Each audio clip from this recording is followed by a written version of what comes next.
Okay, so we're going to pick up where we left off in the last example. And so here's the line of best fit that we drew with the scatter plot.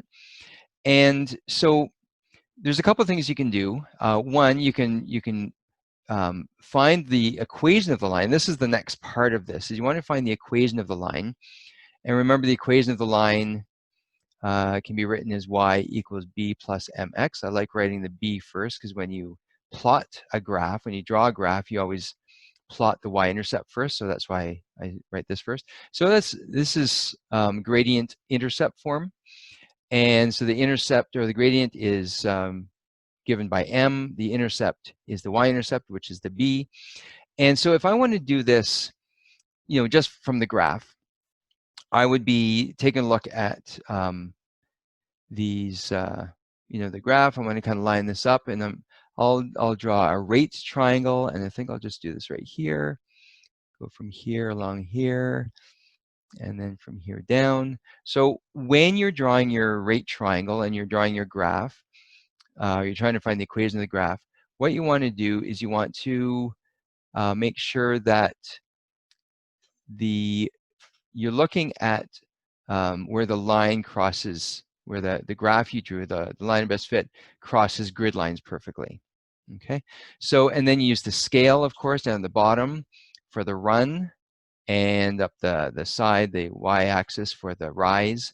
And so the rise, there's these two spaces, but that indicates from 180 to 190, so that's a rise of 10. And then the run is going from what's that? That would be 167 up to 180. So 167 to 180, that's a rise of 13, or sorry, a run of 13.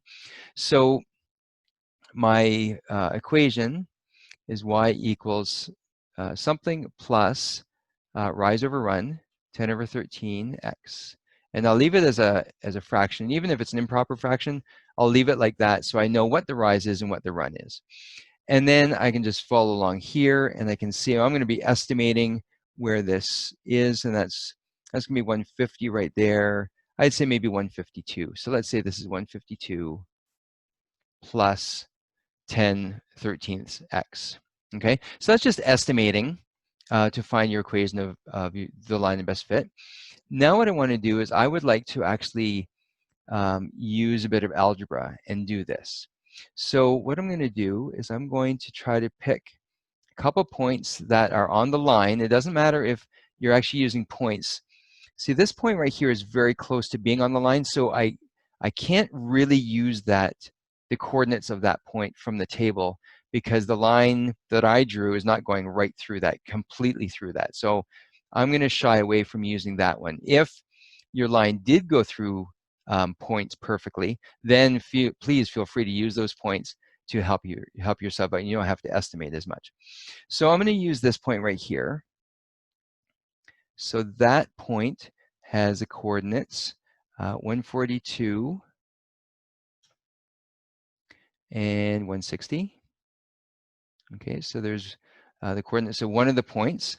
And then actually there's a good one right there, actually. Well, now, I mean, it's very, very close, but it may not be perfect, but you try your best to get where the line crosses grid lines perfectly. But this is, I'm still just kind of estimating here anyways. So this point has coordinates 155 and 170. Okay, so I've got my 2 points. Now I can find the equation of the line. So what I'm going to do is I'm going to use point gradient form. So I'm going to say y minus, I don't know what would be easier, maybe this one because they're rounded numbers. So y minus 170 equals m, well, I don't know the slope yet, or the gradient yet, but I'm going to get that in a second, and x minus 155. So I'm taking one point, and usually you just use the point that's easiest for you in the equation. Let's find the gradient by taking y2 minus y1. Again, remember that the 2 and the 1 are just indicating from which points those coordinates are from, and those 2's and 1's are not exponents. Okay, just be careful of that. So y2 minus y1 over x2 minus x1, which is delta y, or the rise, or also known as the y step, over x2 minus x1, which is delta x, or the run, or the x step. Okay, so x2 and y2 come from the same point, so I'll use this one up here. So I've got 170 and 155. Those are the two coordinates of that point there. And then they're subtracting 160 and 142. Okay, and then when I do this, 170 minus 160 is 10, and 155 minus 142 is 13. Huh, look at that. It actually worked out perfectly as I had estimated before. So that's coincidental, but at least we know algebraically it's more accurate. Now, it's only as accurate as the points that I've estimated anyways. And so then now we're just going to continue through here and expand this out. And I'll leave it in intercept gradient form or gradient intercept form, as opposed to putting it into general form, or what in Ontario we call it standard form. So I'm just going to leave it in gradient intercept form. So I've got 10 over 13x minus 1,550 over 13 plus 170. Now I'm going to have to get out the calculator to do a little bit of calculating here. I want to make that into a fraction with denominator 13, so I can subtract them. So I've got y equals 10 over 13x minus 1,550 plus, we should do this in two fractions, and that's 2,210 over 13. And so we've got that. So I've got the final equation, as I simplify this, 10 over 13x plus 660 over 13. And if I divide that, this is going to give me,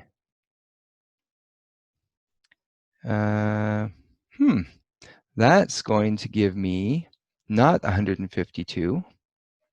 That's very strange.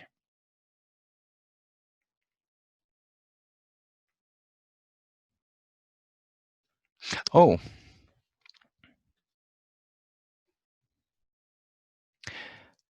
Okay, so that's going to give me 660 over 13, which is, as I work this out a little bit more carefully, this is plus, and I will put a decimal. I'm usually not a big fan of decimals, but I'll say 50.8. Now, I made a mistake before up here, and the reason why this y-intercept is so different than this y-intercept here is because of the scale break. So here's a danger that I forgot to warn you about, that if we have a scale break along the horizontal axis, we cannot trust the y-intercept that we find. Okay, so that was a mistake that I said before. I apologize for that. So in order to estimate the y-intercept from a graph, the horizontal scale, the independent scale, the independent axis has to go all the way down to 0. We cannot have a scale break there. Okay, so just be aware of that. Okay, there's my mistake on film and in public eye. Okay, so the final equation then, and I'm glad I did this algebraically so I could kind of show that. The final equation of this line of best fit is 10/13 x plus 50.8, and that would be in centimeters. And that would show the relationship, the correlation between grade 9 boys' heights and their father's heights. Okay. Next, so that's the relationship. That kind of summarizes how we're going to get the equation of a line of best fit, and we'll do that algebraically for more precision. Now what we're going to do is we're going to take a look. You know, I've been using the word correlation. So positive correlation happens when you've got two variables, like the boy's height and their father's height. It's positive if the pattern or the trend of the data slopes up to the right. Okay, so if it's up, it's positive, just like the gradient.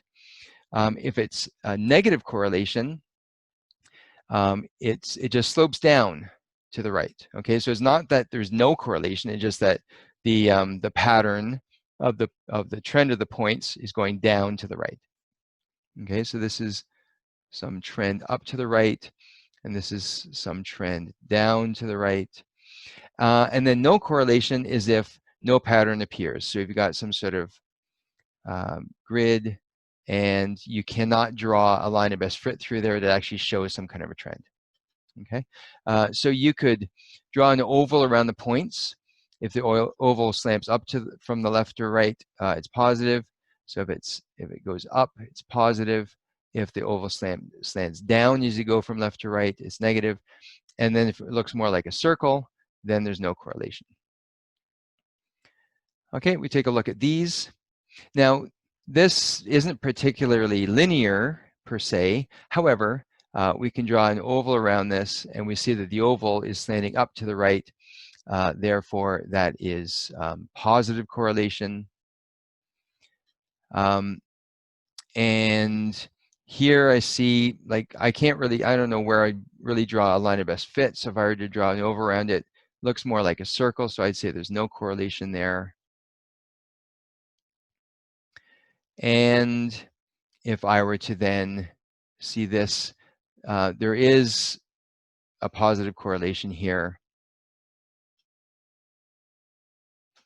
Now, there are, of course, also different strengths of correlation. So this, because a line, I mean, it pretty much, it pretty much forms a line if you're to go through the points, or it's very tight, very close to the line, we could say that's a strong positive correlation. And if it's not, if the oval is kind of wider, we could say it's moderate. Or even if it's like, if the points are really spread out, we could even say it's weak, but I'd say this one would be moderate positive correlation. Okay, so that's just kind of a little summary of correlation. And then when we get into, we can make predictions using the line of best fit. And if the point that we're using, that we're trying to find, is within the range of data, it's called interpolation. I'll just highlight the in here. And if it's outside the range of data, it's extrapolation. So it's like we're going extra. It's going beyond the scope of the data. Okay, so if we go back to this to the scatter plot here, we see that there's this smallest point here, or the point furthest to the left, and that point is on what we could call a pole. And then there's another point here, the highest value is also on the pole. So these are the poles. So if you're estimating, you're using the line of best fit and you're estimating inside between the poles, it's interpolation. And if you're estimating outside the poles, it's extrapolation. And it's extrapolation on this side as well. As long as it's outside the poles, we call it extrapolation. Sorry for the spelling and the handwriting. So if we go back to this, we want to say, okay, well, estimate or we're going to predict or estimate how tall the father would be if his son is 175 centimeters. So we're going to go back here. We're going to find the heights of the son of 175, and 175 is here. So I'm going to draw a line here. Sorry, having a hard time grabbing this. So for 175, so I'm going to draw a line perfectly vertical until it hits the line. As soon as it hits the line, I stop, and then I draw a line horizontally from that point to the y-axis. And in this case, we see that for a son's height of 175 centimeters, the father typically would be, well, if we really want to estimate as closely as possible, we could say it's about 186 centimeters. So we'd say 186 centimeters for the father, and that's interpolation because it was inside the poles. And if the father were 150 centimeters tall, we want to go back here. We want to see how tall the son would be if the father's 150 centimeters tall. So we choose a line. We go from 150, so that's about here. Oh, actually, look at that. Because of the scale that I chose, I can't even hit the line. Okay, so that's yet another danger about using the scale break on the independent axis. Okay, I couldn't even hit the line there. So there's another lesson for you to please don't do that. So we want to make sure that you'll be able to extrapolate in on either side. Okay, so just for fun, let's say let's change that to be 200. Okay, so we're going to say that the father's height is 200 centimeters or 2 meters tall. And so then from there, we're going to go down from that point down to the vertical axis, or sorry, the independent axis, and it's going to be around here. So you want to be as precise as possible. And so that's going to be 190, there's 195. So let's say it's going to be 193. It's pretty close to 193. So we're going to go over to the next page here, and we're going to say that the sun, or the sun would be 193 centimeters when the father is 200 centimeters tall. And that is extrapolation.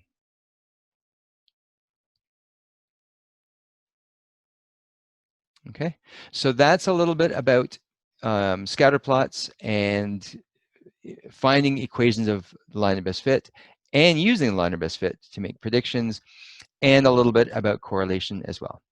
So here's a little bit of work for you to practice. So thank you for watching, and we'll see you in the next video.